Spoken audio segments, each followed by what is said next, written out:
റെഡ്മിയുടെ Redmi KT ultra എന്ന പുതിയൊരു smart phone launch ചെയ്യാൻ പോകുന്നുണ്ട്. ഈ ഒരു ഫോണിൻ്റെ ലോഞ്ച് ഡേറ്റ് ഇപ്പോൾ ഒഫീഷ്യലായിട്ട് കൺഫേം ആയിട്ടുണ്ട്.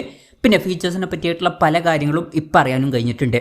എന്തായാലും ഈ ഒരു വീഡിയോയിൽ നമ്മൾ നോക്കാൻ പോകുന്നത് റെഡ്മി KT അൾട്ര എന്നുള്ള സ്മാർട്ട് ഫോണിനെ പറ്റിയിട്ടാണ്.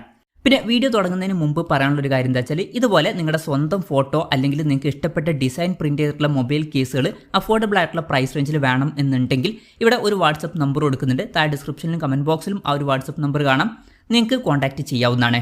ഇപ്പം നമ്മൾ ആദ്യം ഫീച്ചേഴ്സും കാര്യങ്ങളൊക്കെ നോക്കുകയാണെന്നുണ്ടെങ്കിൽ ഡിസ്പ്ലേയുടെ കാര്യത്തിൽ റെഡ്മി KT അൾട്രയിൽ 6.835 1.5K റെസൊല്യൂഷനിൽ വരുന്ന ഡിസ്പ്ലേയും കാര്യങ്ങളൊക്കെ വരുന്നതായിരിക്കും. AMOLED ഡിസ്പ്ലേയുമായിട്ടായിരിക്കും ഈ ഒരു സ്മാർട്ട് ഫോൺ വരിക. പിന്നെ ഇതിൽ പഞ്ചോൾ ഡിസൈൻ വരും, പഞ്ചോൾ വരിക ടോപ്പ് സെൻറ്റർ ഭാഗത്തായിട്ടായിരിക്കും. 144 Hz റിഫ്രഷ് റേറ്റ് ഒക്കെ ഇതിൽ സപ്പോർട്ട് ചെയ്യുന്നതായിരിക്കും. പീക്ക് ബ്രൈറ്റ്നസ് 3200 നിറ്റ്സ് വരെ വരുന്നതായിരിക്കും. ഈ ഒരു ഫോണിൻ്റെ ഫ്രണ്ടിൽ ഡ്രാഗൺ ക്രിസ്റ്റൽ ഗ്ലാസിൻ്റെ പ്രൊട്ടക്ഷൻ ഒക്കെ വരുന്നതായിരിക്കും. അപ്പം അത്യാവശ്യം നല്ല ഡിസ്പ്ലേ ഫീച്ചേഴ്സും കാര്യങ്ങളൊക്കെ ഈ ഒരു സ്മാർട്ട് ഫോണിൽ വന്നേക്കാം. പിന്നെ in display finger print sensor ഇതിൽ വരും. ഈ ഒരു ഫോണിൻ്റെ വെയിറ്റ് വരിക ഏകദേശം 223.5 ഗ്രാം ആയിരിക്കും. പിന്നെ IP68 69 റേറ്റിംഗ് ഒക്കെ സപ്പോർട്ട് ചെയ്യുന്നതായിരിക്കും. അപ്പം മികച്ചൊരു IP റേറ്റിംഗ് ഒക്കെ ഇതിൽ വരുന്നതായിരിക്കും. ഇനി പ്രോസസ്സറിൻ്റെ കാര്യത്തിലോട്ട് വരികയാണെന്നുണ്ടെങ്കിൽ MediaTek Dimensity 9400+ എന്ന പ്രോസസ്സറുമായിട്ടായിരിക്കും ഈ ഒരു സ്മാർട്ട് ഫോൺ വരിക. അപ്പം ഈ ഒരു പ്രോസസ്സർ എന്ന് പറയുന്നത് MediaTekൻ്റെ ഏറ്റവും ലേറ്റസ്റ്റ് ആയിട്ടുള്ള ഫ്ലാഗ്ഷിപ്പ് പ്രോസസ്സറാണ്. ഫ്ലാഗ്ഷിപ്പ് ലെവലിൽ വരുന്ന ഒരു ബെസ്റ്റ് ആയിട്ടുള്ള പെർഫോമൻസും കാര്യങ്ങളൊക്കെ ഇതിൽ വരുന്നതായിരിക്കും. പിന്നെ 5G സപ്പോർട്ടും കാര്യങ്ങളൊക്കെ ഇതിൽ വരുന്നതായിരിക്കും. LPDDR5Xൻ്റെ റാമും UFS 4.1 സ്റ്റോറേജ് ടൈപ്പ് ഒക്കെ ഇതിൽ വരുന്നതായിരിക്കും. ഈ ഒരു ഫോൺ എന്ന് പറയുന്നത് കുറച്ചൊക്കെ പെർഫോമൻസ് ഫോക്കസ്ഡ് ആയിട്ടുള്ള ഒരു സ്മാർട്ട് ഫോൺ ആയിരിക്കും. പിന്നെ സ്റ്റീരിയോ സ്പീക്കേഴ്സ് ഇതിൽ വരും. Android 15 ബേസ് ആയിട്ടുള്ള ഹൈപ്രോസ് സോഫ്റ്റ്വെയർ ആയിരിക്കും ഈ ഫോണിൽ വരിക. ക്യാമറയുടെ കാര്യം പറയുകയാണെന്നുണ്ടെങ്കിൽ ഫോണിൻ്റെ പിന്നിൽ ഡ്യുവൽ ക്യാമറ സെറ്റപ്പ് ആയിരിക്കും വരിക. 50 മെഗാപിക്സലിൻ്റെ f1.88 അപ്പേഴ്സിൽ വരുന്ന മെയിൻ ക്യാമറ സെൻസർ ആയിരിക്കും ഈ ഫോണിൽ വരിക. ഇതിൽ OISൻ്റെ സപ്പോർട്ട് വരും. പിന്നെ 8 മെഗാപിക്സലിലെ അൾട്രാ വൈഡ് ആംഗിൾ ലെൻസും വരുന്നതായിരിക്കും. അപ്പോൾ ടെലിഫോട്ടോ ലെൻസ് ഒന്നും ഇതിൽ വന്നോളണം എന്നില്ല.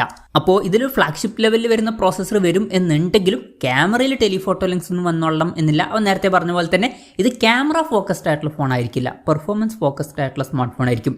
പിന്നെ ഫ്രണ്ടിൽ 20 മെഗാപിക്സൽ സെൽഫി ക്യാമറയും വരുന്നതായിരിക്കും. അപ്പം ആവറേജ് ആയിട്ടുള്ള ഒരു ക്യാമറ സ്പെസിഫിക്കേഷൻ ആയിരിക്കും ഇതിൽ വരിക. ഇനി എടുത്തു വരേണ്ട മറ്റൊരു ഫീച്ചർ എന്ന് പറയുന്നത് ഇതിൻ്റെ ബാറ്ററി ആയിരിക്കും. 7410 mAh ബാറ്ററി ഇതിൽ വരുന്നതായിരിക്കും. വളരെ കൂടിയ ഒരു ബാറ്ററി കപ്പാസിറ്റി ഇതിൽ വരും. പിന്നെ 100 വാട്ടിൻ്റെ ഫാസ്റ്റ് ചാർജിങ് സപ്പോർട്ടും വരുന്നതായിരിക്കും. അവൻ നല്ലൊരു ചാർജിങ് സ്പീഡും ഇതിൽ വരും. പിന്നെ Type-C ചാർജിങ് പോർട്ടുമായിട്ടായിരിക്കും ഈ ഒരു സ്മാർട്ട് ഫോൺ വരിക. അവൻ വളരെ മികച്ചൊരു ബാറ്ററി സെറ്റപ്പ് ഈ ഒരു സ്മാർട്ട് ഫോണിൽ വരുന്നതായിരിക്കും.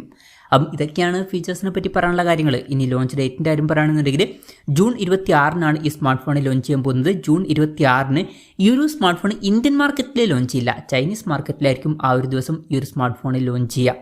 ഇനി ഇന്ത്യയിൽ ഈ ഫോൺ ലോഞ്ച് ചെയ്യുമെന്ന് വെച്ചാൽ അതിനെ പറ്റിയിട്ടുള്ള കാര്യങ്ങളൊന്നും അറിയാൻ കഴിഞ്ഞിട്ടില്ല, ചിലപ്പോഴേ ലോഞ്ച് ചെയ്യുള്ളൂ.